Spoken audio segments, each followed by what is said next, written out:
Bonjour à tous. Aujourd'hui, on regarde un numéro qui a peut-être causé problème dans le cahier d'exercice, le numéro 18 à la page 71 dans la section factorisation. On va le regarder ensemble pour que ça soit plus clair pour vous. J'ai recopié la dite question, puis j'ai souligné en jaune les éléments importants du problème en question. Donc, on nous donne l'aire totale en mètres carrés avec une expression algébrique de l'entièreté de la surface. Et les deux questions qu'on nous demande, l'aire de la surface de combat. La surface de combat, c'est ce qu'il y a ici au centre. Donc, éventuellement, on va arriver à l'aire de cette surface-là et la longueur d'un des quarts de cette surface de combat-là. C'est ce qu'on cherche. On voit ici qu'on a déjà des éléments M et N. Je les ai mis aussi de chaque côté. On va aller travailler avec l'aire totale de toute cette surface-là. Et on nous dit qu'en factorisant, on pourra y arriver. Effectivement, si on prend la formule de l'aire, on fait l'expression algébrique qui représente l'aire totale et qu'on factorise on va se retrouver à trouver notre longueur et notre largeur de notre surface totale. C'est ce qu'on va trouver. Et par la suite, on va être capable de travailler avec les informations qu'on a pour aller trouver éventuellement, comme je vous disais, l'intérieur ici, la surface de combat et la longueur d'un des câbles de cette surface-là. Allons-y, on va factoriser l'expression que j'ai déjà recopiée. Alors ici, 4 termes. Est-ce qu'on peut faire, première question, une mise en évidence simple? Donc ici, je n'ai rien de commun à mes 4 termes. J'ai un 4, j'ai un 10 et j'ai un 25. Donc en termes de coefficients, bien, 4 se divise par 4 et par 2, mais 25 se divise ni par 4 ni par 2. Il n'y a pas de coefficient ici, de commun diviseur, en fait, qu'on pourrait mettre en évidence. Et aussi, par le fait même, on a des M et on a des N, mais je n'en ai pas ici, je n'ai pas de variable dans mon dernier terme. Impossible ici de faire une mise en évidence simple. Je dois me questionner, est-ce que je peux faire une mise en évidence double? Ici, j'ai 4 termes. Ça semble être le cas. On va aller les regrouper en paquet de 2. Je vais les laisser de manière... je vais les laisser écrire... Je vais laisser ça comme ça, tel quel. Mais je vous rappelle qu'on aurait pu faire des changements entre les termes pour les regrouper de manière différente. Alors, allons-y. On va aller faire une mise en évidence simple des 2 premiers termes. 4mn plus 10m. Donc ici, qu'est-ce qu'il y a de commun? Je regarde les coefficients. 4 et 10. Quel est mon plus grand diviseur commun? Donc ici, mon plus grand diviseur commun, c'est 2. J'ai un m dans les 2 termes, donc je vais le mettre en évidence. Par contre, j'ai un n dans le premier, pas dans le deuxième. Donc, je dois arrêter là. Je prends mon premier terme, 4mn, et je divise par 2m. Donc, 4 divisé par 2, 2. Les m s'annulent, ça donne 1, en fait. Et il reste un n. 10m, qui est mon deuxième terme, divisé par 2m. 10 divisé par 2, ça fait 5. Et m divisé par m, ça s'annule. Troisième et quatrième terme, je refais une mise en évidence simple. Qu'est-ce que je mets en évidence ici? Je regarde le 10 et le 25. Mon plus grand commun diviseur, c'est 5. Je vais le mettre en évidence. J'ai un n dans le troisième terme, mais pas dans le quatrième. Donc, ici, c'est impossible de sortir n. 10n divisé par 5, ça fait 2n. Et 25 divisé par 5, 5. Je constate, après ma mise en évidence double, ce que je constate, c'est que j'ai la même parenthèse qui se répète 2 fois. C'est normal, il faut arriver à ça. Ça, c'est commun à mes 2 termes, donc je vais la mettre en évidence. 2n plus 5.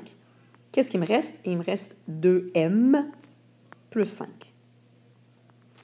Ce que je viens de trouver une multiplication de 2 facteurs. Je viens de trouver respectivement ma longueur et ma largeur de ma surface de combat. Si on va voir ma surface de combat, donc j'ai ici, pour ce qui est de ma longueur, je vois que ma longueur, il y a un n ici et il y a un n ici.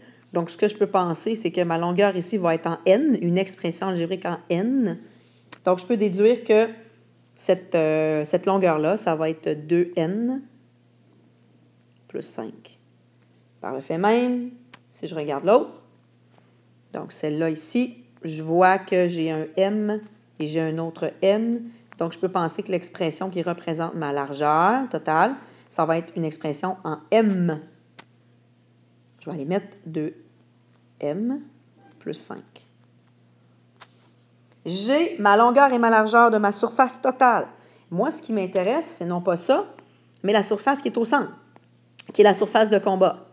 Alors, si je prends ma longueur, 2n plus 5, si je veux ma longueur de ma surface de combat qui est juste là, bien, je vais enlever n, et je vais obtenir ma longueur de ma surface de combat. C'est ce qu'on va aller faire. Donc, étape 2.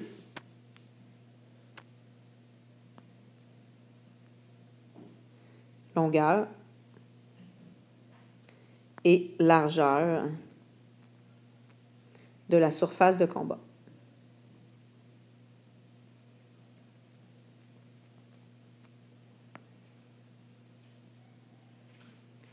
Je vais commencer.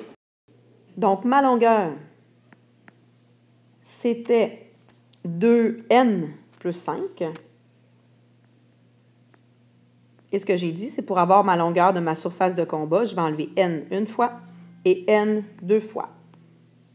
Ce que je me retrouve à avoir ici, n moins n, ça fait moins 2n. Les ici, deux termes semblables, ça s'annule. Ce qui me reste, c'est seulement 5. Et l'expression est en mètres. Je me retrouve à avoir trouvé ma longueur de ma surface de combat, donc, par le fait même ici, la longueur d'un de mes câbles, qui est 5 mètres. Ma largeur, de la même manière, 2m plus 5. Si je regarde mon dessin, donc j'ai 2m plus 5. Ici, moi, je veux seulement ici ma largeur. Si je prends mon expression totale qui est 2m plus 5, j'enlève m, je vais obtenir ma largeur de surface de combat. Donc, allons-y. Vraiment de la même manière, ici, là, je vais enlever m une fois et m deux fois. Même résultat, j'obtiens moins 2m. Et ici, de la même manière, 2m moins 2m, ça s'annule. Il me reste seulement 5 mètres.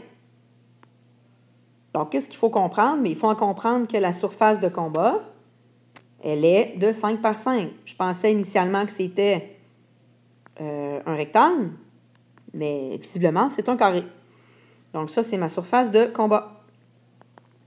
Quelle est la longueur d'un de mes câbles?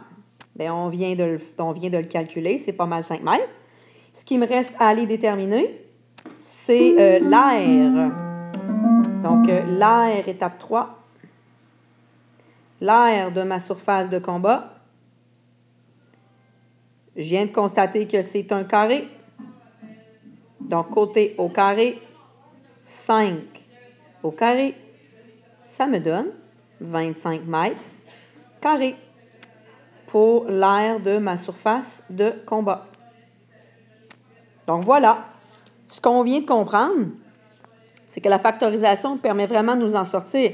Ici, la factorisation nous donne respectivement la longueur et la largeur de notre surface totale parce que j'obtiens deux facteurs.